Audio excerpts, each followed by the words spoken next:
Hello hi అండి. ఏంటి స్టార్టింగ్లోనే వీడు షవర్మా చూపిస్తున్నాడు అనుకుంటున్నారా? మా మమ్మీ హైదరాబాద్కి వచ్చిందని నేను మా అన్నయ్య మా మమ్మీ షవర్మా కొత్తగా టేస్ట్ చేపిద్దామని మా మమ్మీతో మెట్రో ఎక్కి ఎల్బీ నగర్ నుంచి జైంట్ దగ్గర ఉన్న పిస్తా హౌస్కి తీసుకెళ్తున్నామండి. ట్రైన్లో ఒక్కతే కూర్చుంది. మేమందరం ఎటు దిగుతుంటే ఒక్కతే ఎటు దిగింది స్టైల్గా మా మమ్మీ. అలా నడుచుకుంటూ వెళ్తూ జైంట్లో దిగి పిస్తా హౌస్కి వచ్చేసామండి. పిస్తా హౌస్కి రామండి. లోపలికి వెళ్ళి టోకెన్ తీసుకొని రారా అని మా అన్నయ్యకి వెళ్ళి చూసి పిలిస్తే అన్నా లుక్ అయితే ఇచ్చి తీసుకొస్తున్నా అన్నట్టు మొహం అయితే పెట్టేసి వెళ్తున్నట్టు చూసి అలా ఎస్కేప్ అయ్యాడండి.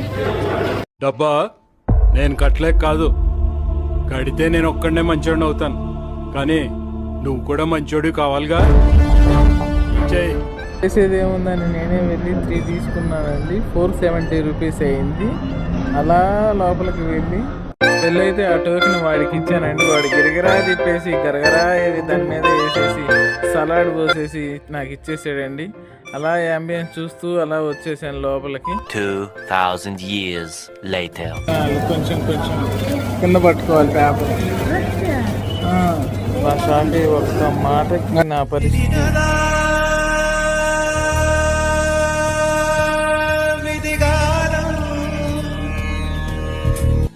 దాన్ని టమాటా సాస్ అలా దాని మీద పిండేసేసి అలా ఒక బయట తిని ఏం చెప్పుద్దా టెన్షన్తో నేను మా అన్నయ్య అలానే చూస్తూ ఉన్నాం. మా అమ్మ 200% సర్ఫ్ నీళ్ళు ఇవి, 200% సర్ఫ్ నీళ్ళు నేను చెప్తున్నా.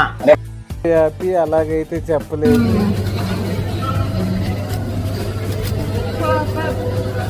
కానీ ఇలా ఎన్ని చేసిన ప్రతి ఇంట్లో చిన్న కొడుకు పరిస్థితి ఇట్లా ఉంటుంది. ఒక్క నిమిషం ఆగండి సార్, అసలు ఏం జరిగిందో చెప్పండి సార్. అది ఎంత పెద్ద ప్రాబ్లమ్ నేను సాల్వ్ చేస్తాను ప్లీజ్. అసలు ప్రాబ్లమే నువ్వు